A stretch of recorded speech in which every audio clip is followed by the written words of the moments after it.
जैसे संतोष वैद्य साहब ने कहा, तमाम मुश्किलात के बावजूद और जम्मू कश्मीर के कमजोर माली हालत के बावजूद हुकूमत की मुकम्मल कोशिश रही है कि सबसे जरूरतमंद लोगों को हुकूमत के तरफ से एक राहत मिले। कोई बजट अपने आप में एक आइसोलेटेड डॉक्यूमेंट नहीं होता है, ये एक सीरीज रहता है हुकूमत के तरफ से। ये बजट भी इकलौता एक अपने आप में डॉक्यूमेंट नहीं है, इसको आपको पिछले साल के बजट के साथ लेके चलना होगा, क्योंकि गवर्नमेंट जो है वो एक सीरीज में जो है मेजर्स लेती हैं और इम्प्लीमेंट करती हैं। तो जो वेलफेयर, जो पीपल फ्रेंडली अप्रोच हमने पिछले साल अपने बजट के दौरान उसकी बुनियाद डाली, उस बुनियाद पे अब आहिस्ता आहिस्ता हमने इमारत खड़ी करनी शुरू की।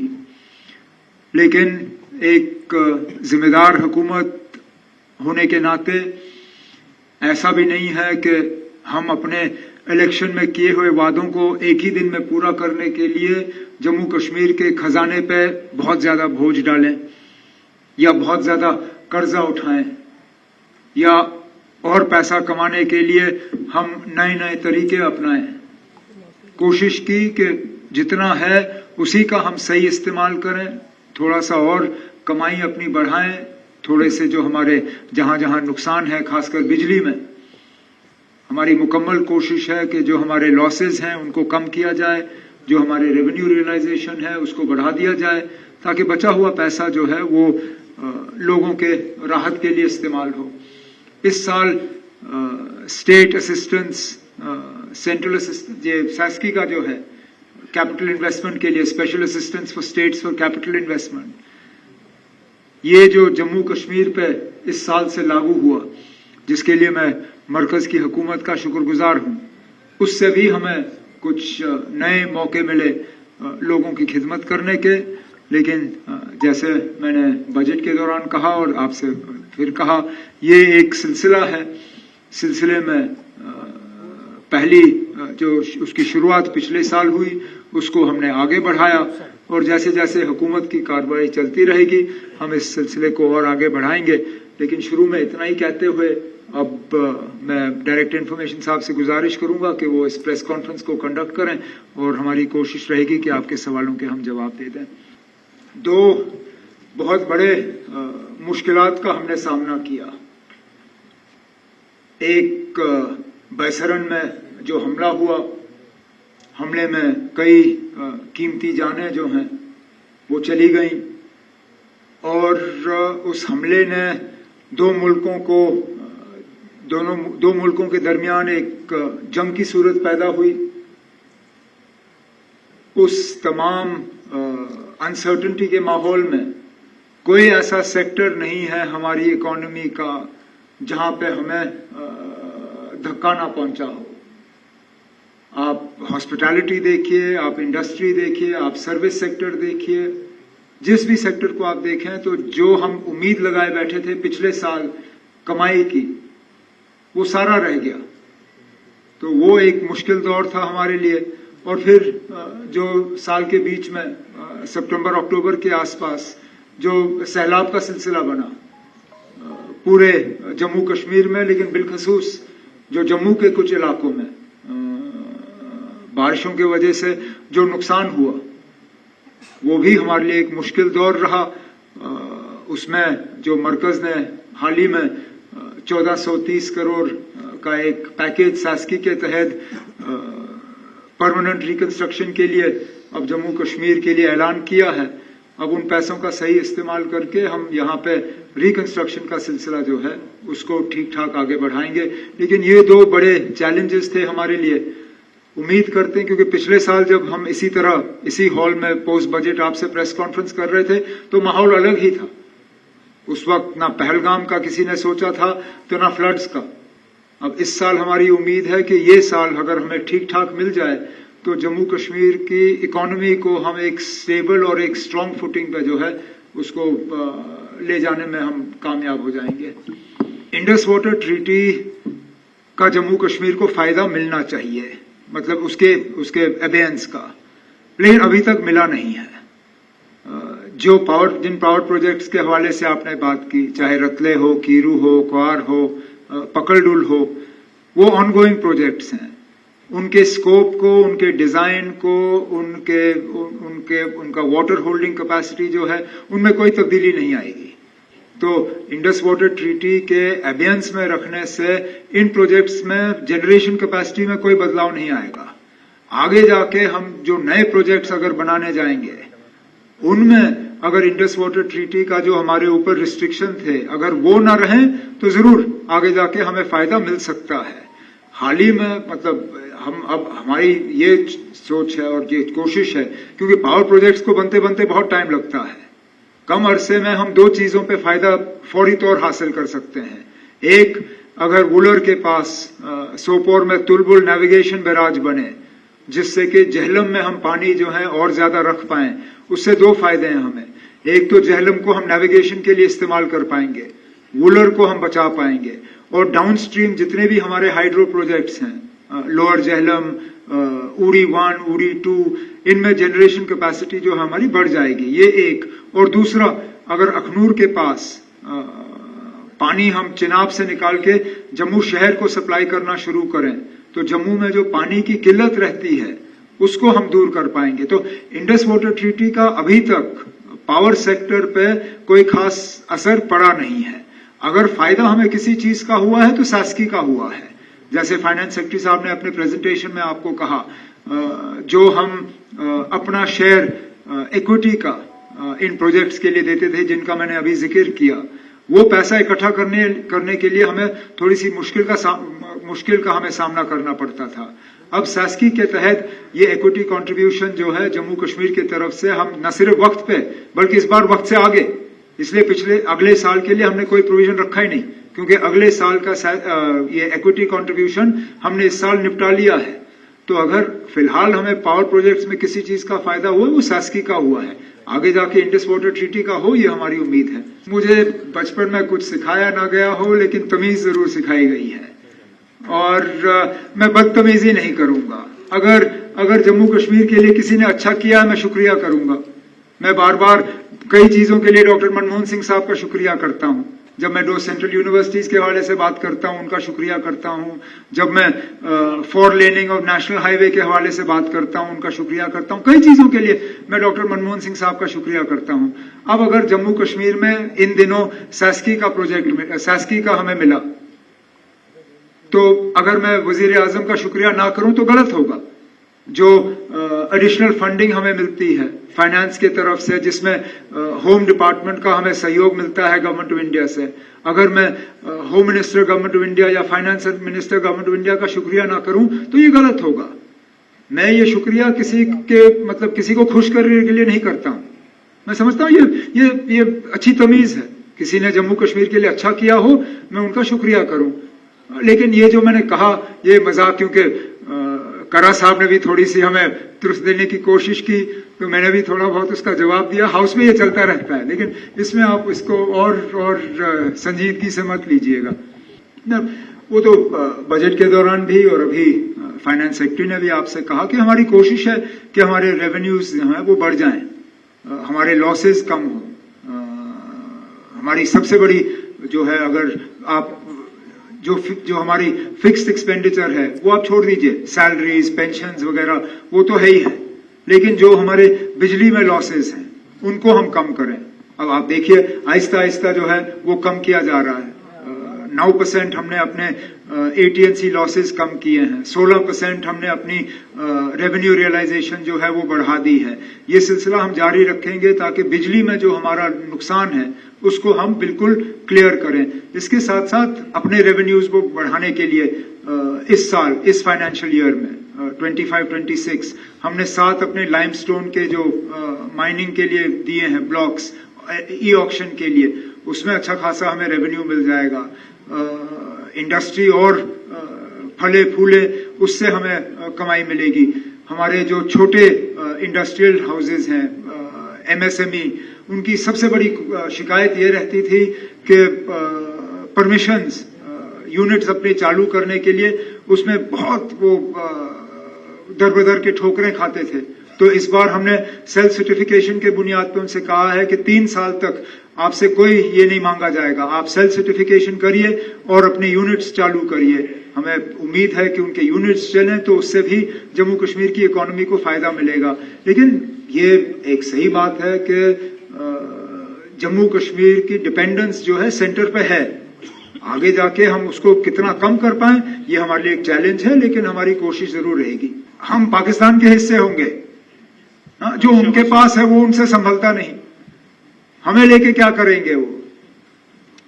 अब और वैसे भी मैं जानता हूं अब आपके चैनल को बजट से कोई लेना देना नहीं, जो बजट पे आपने मुझसे सवाल पूछा आपका चैनल दिखाएगा ही नहीं। आप किसी तरह मुझे हिंदुस्तान और पाकिस्तान के मामले में जो है घुसा देना चाहते हो ताकि आपको कुछ मिले। ये बजट के मुतालिक प्रेस कॉन्फ्रेंस है, कभी बाहर जाके बात करेंगे तो हिंदुस्तान पाकिस्तान के मसले में आप मुझे उलझा लो, मैं भी उलझ जाऊंगा, लेकिन इस प्रेस कॉन्फ्रेंस में नहीं। when has Jammu and Kashmir been a hydropower economy? We have potential in hydropower, but our economy gets almost nothing in terms of actual earnings from hydropower. Maybe going ahead, when all our projects come on stream, when all the power is ours, it's possible that hydropower will change the focus of the J&K's economy. But as you know, hydropower is incredibly capital intensive and all that investment is upfront. Therefore, trying to get hydropower generation is not an easy thing to do. Jammu and Kashmir's economy is largely agrarian. Our economy is hugely dependent on agriculture, horticulture, allied services, which is why in this budget there is a particular focus on agriculture, on horticulture, on improving productivity, on dairy. Whether you noticed or not, there is a huge move towards growing our capacity in the dairy sector, both in terms of generating or producing more milk, but in terms of processing milk. I mean, when you sit and see the comparison between Jammu and Kashmir, where we process 40% of our milk, with a state like Gujarat, which processes close to 90% of the milk, you see the difference that exists. So, while hydroelectricity is an important part of the infrastructure of Jammu and Kashmir, the economy is for us is to be focused on horticulture, agriculture, industry, tourism, handicrafts, things like that.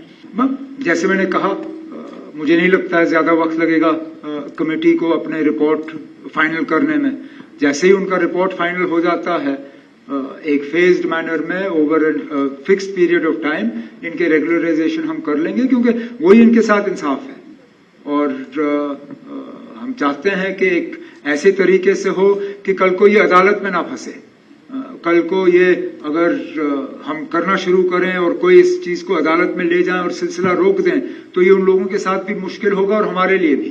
तो एक transparent तरीके से, एक well considered तरीके से, जैसे मैंने कहा, एक फेज्ड मैनर से इनका रेगुलराइजेशन का सिलसिला जो हमारी हुकूमत में हो जाएगा। एक्सटेंशन एक्टिविटीज हमारे एग्रीकल्चर यूनिवर्सिटीज की तरफ से हर एरिया में किए जा रहे हैं। कृषि विकास केंद्र जो हैं पूरे जम्मू कश्मीर में फैले हुए हैं। फिजिकल प्रेजेंस एग्रीकल्चर डिपार्टमेंट के, हॉर्टिकल्चर डिपार्टमेंट के हर इलाके में है। लेकिन उस चीज के अलावा टेक्नोलॉजी पे एक बहुत बड़ा ध्यान दिया जा रहा है, क्योंकि हमें लगता है कि अब हर किसी के पास अब स्मार्टफोन है। बहुत कम लोग ऐसे हैं जिनके पास स्मार्टफोन या डेटा कनेक्शन नहीं है। तो दूर दराज इलाकों में जिन किसानों की आप बात कर रहे हो, उन तक अगर हमारे एग्रीकल्चरल यूनिवर्सिटी के एक्सटेंशन वाले नहीं पहुंचते या डिपार्टमेंट वाले नहीं पहुंचते हैं, हमारे एप्स जो हैं, हमारे डिजिटल सर्विसेज जो हैं, वो पहुंचाए जा सकते हैं। इसलिए बजट में आपने देखा होगा एक खास तवज्जो एग्रीकल्चर के इन सर्विसेज को किसान तक पहुंचाने का, टेक्नोलॉजी का इस्तेमाल जो है वो किस तरह किया जाएगा इस साल, उसके लिए हमने जो है एक प्रोविजन बजट में रखा हुआ है। पॉलिटिसाइज नहीं करें तो बेहतर होगा। ये एक सिक्योरिटी रिलेटेड मामला है। पहलगाम के हमले के बाद इलाके बंद किए गए, अब हालात साजगार हैं, ठीक हैं, उनको दोबारा खोल दिया जाना चाहिए। अब इत्तेफाक से होम मिनिस्टर साहब यहाँ जम्मू में ही हैं, कल डेवलपमेंट को लेके उनकी एक मीटिंग है, मैं भी उस मीटिंग में शामिल होऊंगा। तो ये बात जो बंद टूरिस्ट के इलाके हैं उनको दोबारा खोल दिया जाए, उस पर उनके साथ बात जरूर होगी। लेकिन इसको हम, जैसे मैंने कहा, पॉलिटिकल दायरे से बाहर ही रखें तो ज्यादा अच्छा होगा। It's a misconception that we don't have private health care options here. We don't have the big fancy corporate hospital private healthcare options here. Yes, I don't have an Apollo or a Medanta or something like that. But there is private healthcare in Jammu and Kashmir. It is actually more vibrant than perhaps other parts of the country. It is small, it is generic, it is indigenous, and it is easily accessible, and it's cheaper. So, I'm not one for chasing these big hospitals, because I know what happens to patients in some of these hospitals. They go in complaining of a headache, and unless they get their feet x-rayed, the hospital is not satisfied with the treatment meted out to them. So, if somebody wants to come and set up a private hospital, by all means come. But I'm not one of those who's going to go out looking for them because I want to show a big name. I'm much happier, improving the infrastructure in government hospitals so that people don't have to look for big private hospitals. I'm much happier ensuring that AIIMS Jammu and AIIMS Kashmir are able to function, that our government medical college hospitals are strengthened. And that is what this budget was about. If somebody wants to come and set up a big private hospital, by all means, wherever the government can help you, we will. But I'm not going and knocking on their doors and trying to bring them. Okay, let me answer your first question first. If I had to ask the Honourable Home Minister something through you, then I wouldn't need to meet him tomorrow. I would just tell you and you could convey it to him. And therefore, I think propriety demands that anything I have to say to the Honourable Home Minister, I say to him directly.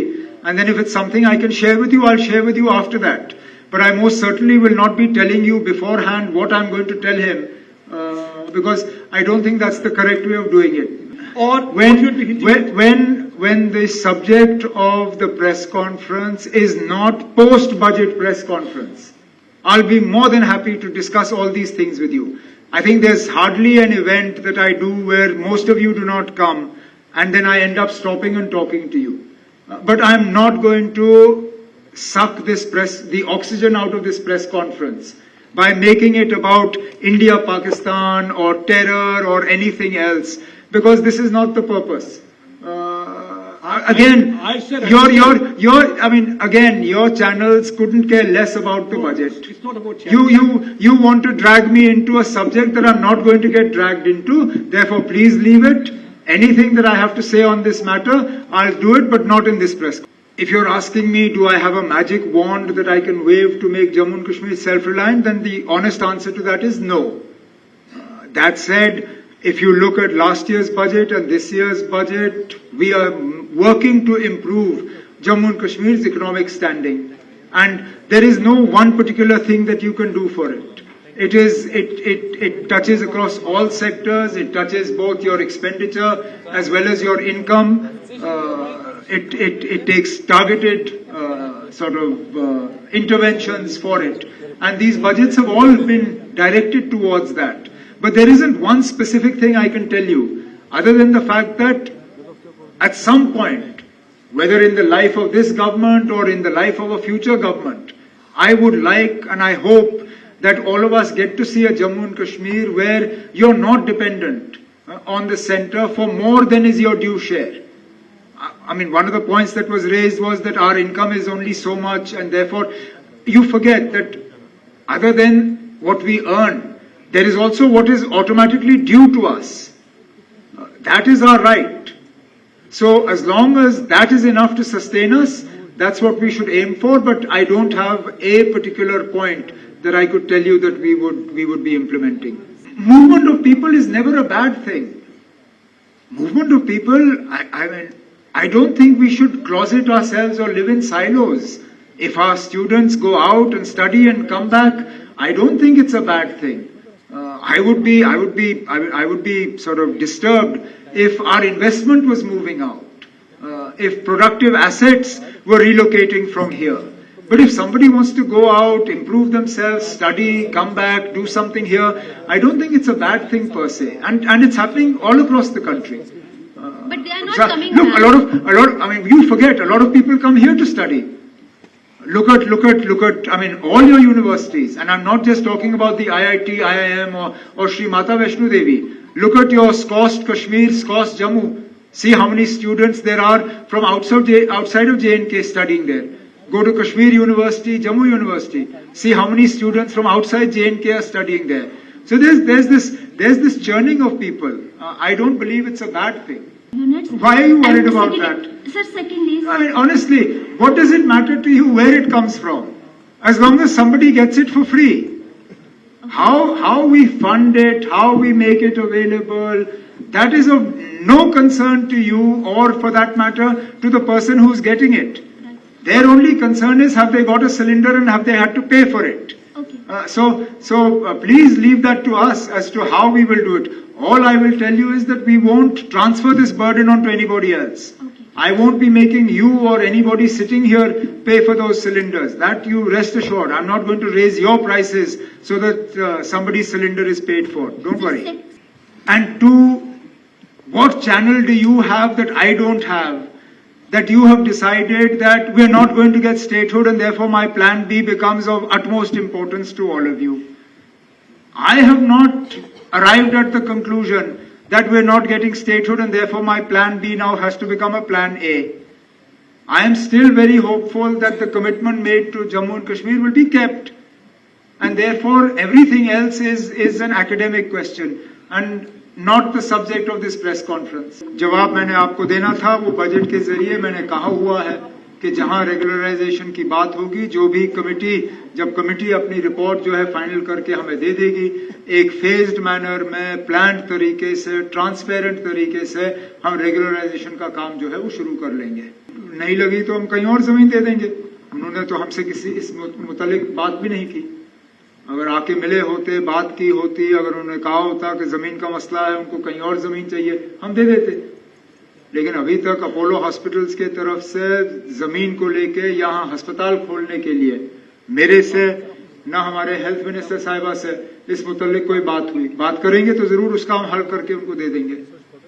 Sir please. अब court में चल रहा तो उसका मैं यहाँ जवाब दे नहीं सकता ना. वो तो कोर्ट और कंपनी के दरमियान है. ऑपोजिशन का काम क्या है वो उनके नाम से ही तो पता चल जाता है ना. They are called the opposition for what? Because they have to oppose. आप कुछ अच्छा करोगे वो उसमें भी खराबी निकालेंगे. उनका काम है ना, उनकी मजबूरी है, क्योंकि जहां हम बैठे हैं वहां पे वो बैठना चाहते हैं लेकिन अभी तक बैठ नहीं पाए. तो इसलिए हम जो भी अच्छा करेंगे उनकी आंखें बंद होंगी. अगर हमसे कोई कोताही हुई, कोई कमी रही, उस चीज को वो उछाल के पेश करेंगे. लेकिन ये कोई बड़ी बात नहीं है.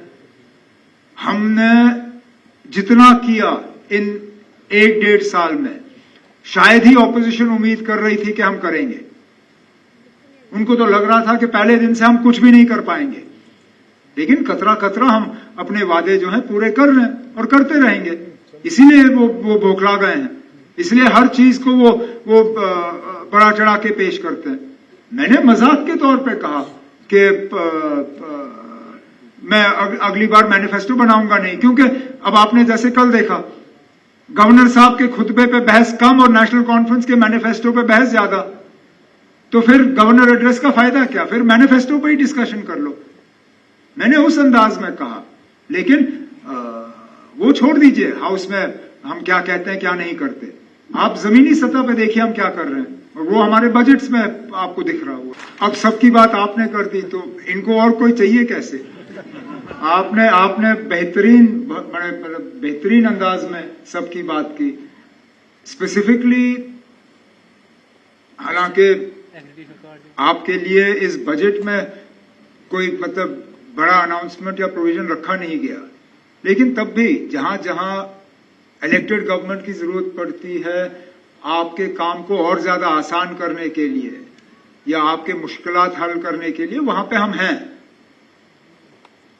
लेकिन स्पेसिफिक कोई अगर आप मुझसे बात सुनना चाहेंगे तो मेरे पास स्पेसिफिक कोई ऐसा ऐलान है नहीं जो मैं यहां पे सुनाऊं। इतना मैं जरूर कहूंगा कि हम भी आपके इतने ही हैं जितने आप हमारे हैं, और हमारे बिना आपका कोई खास काम रहता नहीं है, और आपके बिना हम कोई काम करें उसका कोई फायदा भी नहीं है, क्योंकि लोगों तक पहुंचाने में आप सबका रोल रहता है। तो इसलिए जरूरी है कि आप हमें मदद करें, और हम जितना ज्यादा आपको स्ट्रेंथन कर पाएं वो हमें करना चाहिए, जिसके लिए मेरी हुकूमत जो है हम पूरी तरह से कमिटेड है।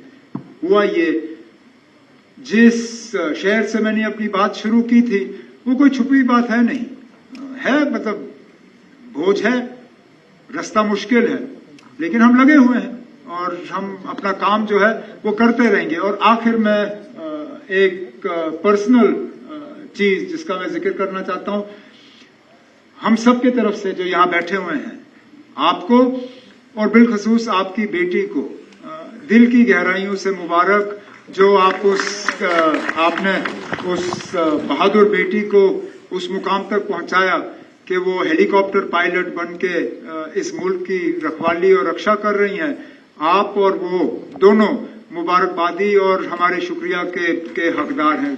ये बात मैं कहना चाहता था। कोई हर्डल नहीं है, पब्लिक स्क्रूटनी के लिए डाला गया था, कुछ कमेंट्स आए थे, कुछ उसमें चेंजेस लाने की जरूरत थी। एक इतना बड़ा कॉम्प्रहेंसिव डॉक्यूमेंट जिसमें इतना जम्मू का हिस्सा उसके अंदर आ जाता है, जल्दबाजी इसमें की नहीं जा सकती, लेकिन सिलसिला लगभग कंप्लीट है। जल्दी काउंसिल ऑफ मिनिस्टर्स के पास आ जाएगा, हम इस पे बहस करेंगे और अगर ठीक लगा हम इसको पास करके फिर आगे नोटिफाई करवा लेंगे। सर क्या कितना टाइम लग जाएगा सर? सर कितना? अब मैं स्पेसिफिकली आपको कह नहीं सकता हूँ नेक्स्ट कैबिनेट मीटिंग और नेक्स्ट बट सून।